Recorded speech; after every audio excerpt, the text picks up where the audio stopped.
नमस्कार, आप देख रहे हैं ईटीएन और स्वदेश। ये है स्वदेश आवर।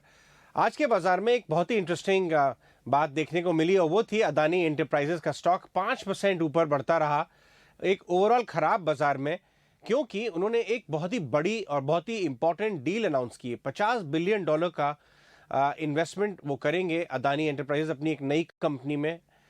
साथ में उनके पार्टनर होंगे टोटल।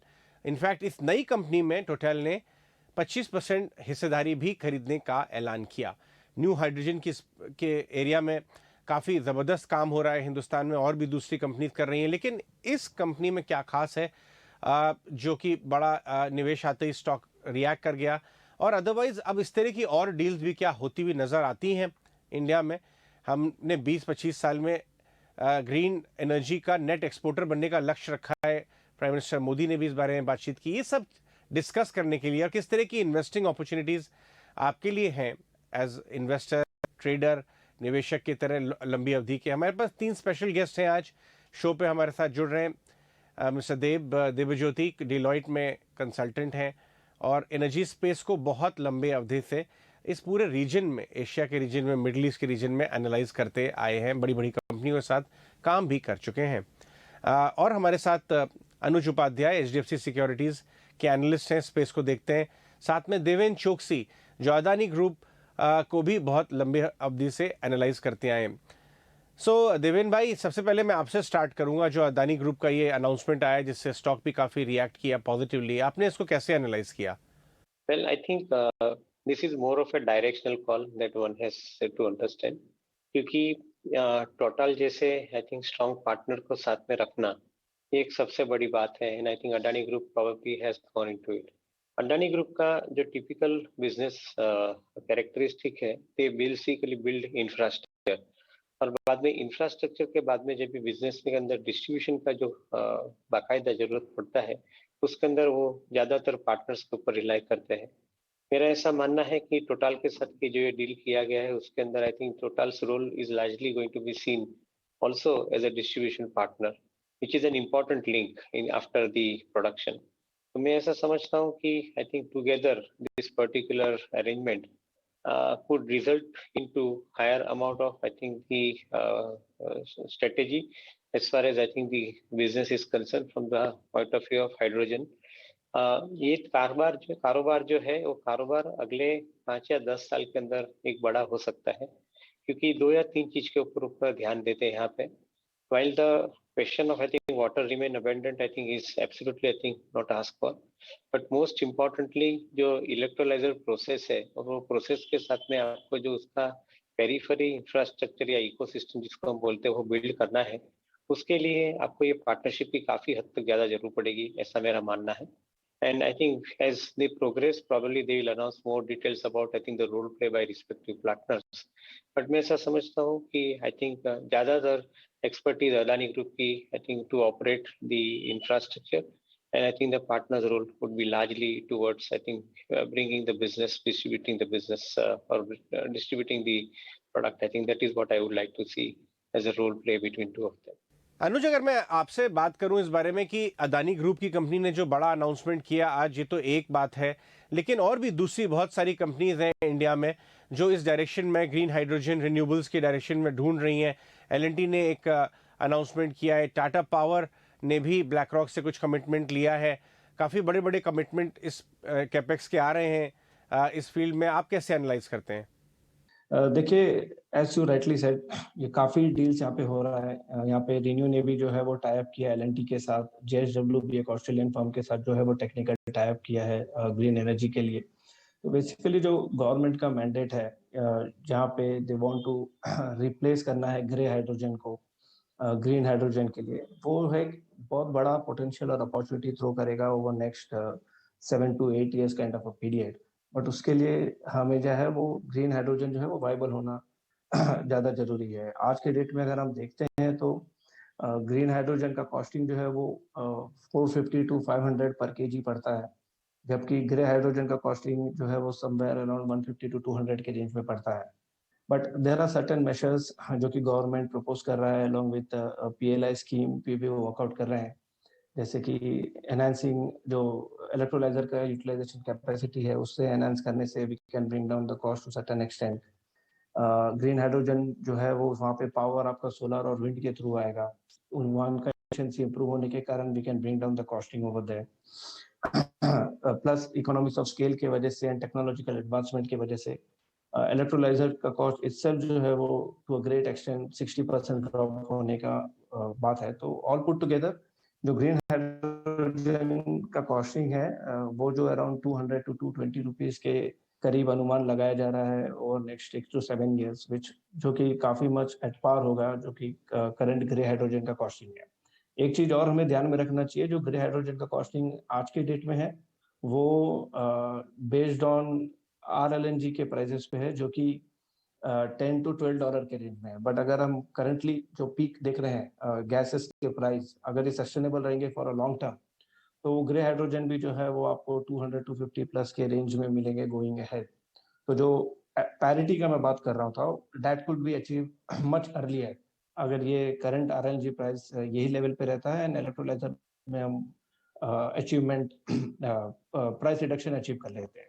सेकेंडली आपका जो अपॉर्चुनिटी का बात है तो इंडिया में रफली around 6 to 7 million tonne of hydrogen use होता है, ग्रे हाइड्रोजन होता है। टारगेट है by FY30 this will increase to 30 million tonne, जिसमें से गवर्नमेंट का टारगेट है कि around 30% that is 4 million tonne जो है वो ग्रीन हाइड्रोजन के थ्रू होना चाहिए। अब इस 4 मिलियन टन के ग्रीन हाइड्रोजन को अगर हमें प्रोड्यूस करना है तो हमारा असेसमेंट है कि this would require 21 gigawatt of electrolyzer capacity, and per megawatt का costing comes somewhere around 8 crore, and solar capacity to fuel this electrolyzer वो requirement रहेगा in the tune of around 80 gigawatt। तो अपॉर्चुनिटी पर से काफी बड़ा है both for the companies who are planning to manufacture electrolyzer and also for the green energy companies जो कि सोलर प्लांट्स या विंड प्लांट्स डालेंगे in order to fuel this green hydrogen capacity. Dev, चलिए मैं अब आपके पास आता हूं क्योंकि आपने ग्लोबल पर्सपेक्टिव भी आप लाते हैं टेबल पे।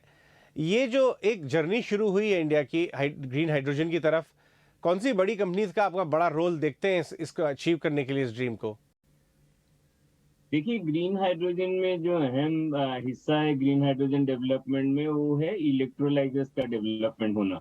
और ये जो भी क्योंकि जो प्रोसेस होता है जिसमें H2O को अलग करते हैं हाइड्रोजन और ऑक्सीजन को, उसमें बहुत सारा एनर्जी लगता है और वो इलेक्ट्रोलाइजर्स का लगता है।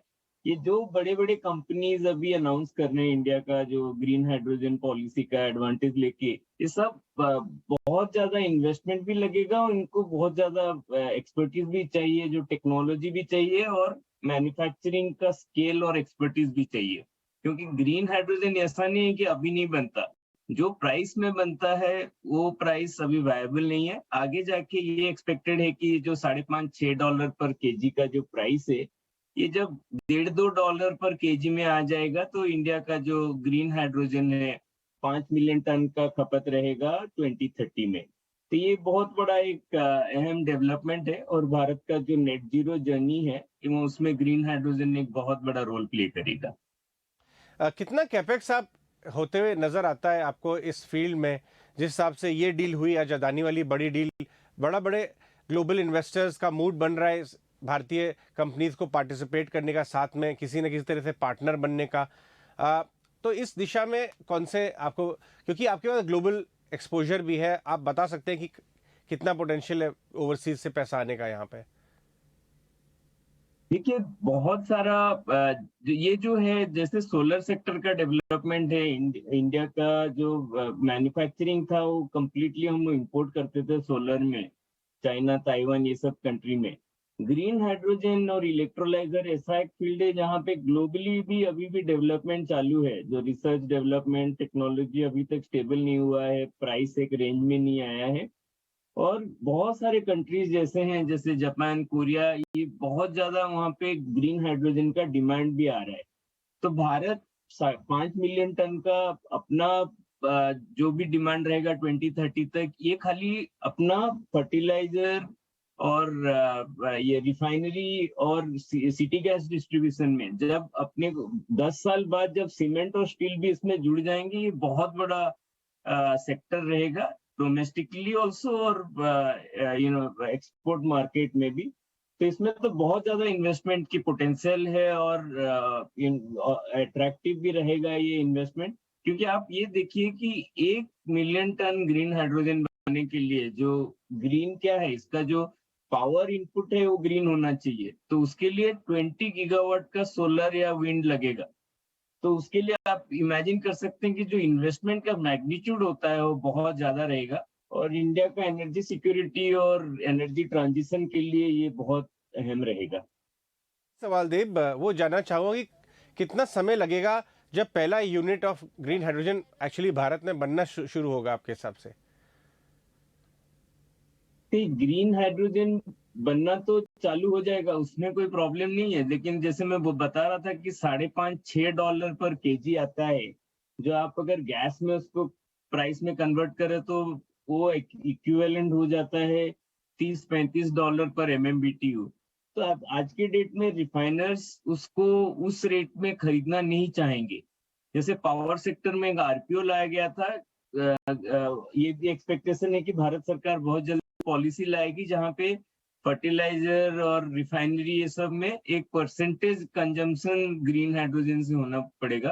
तो वहां पे जब भी ये पॉलिसी आ जाएगा और उसके साथ ही एक ये प्रोडक्शन लिंक इंसेंटिव भी आएगा, PLI स्कीम भी आएगा इलेक्ट्रोलाइजर पे, जैसे ही हो जाएगा जो भी अनाउंसमेंट हुए हैं टेक्नोलॉजी कोलैबोरेशन ये सब चालू हो जाएगा और ग्रीन हाइड्रोजन बनना चालू हो जाएगा।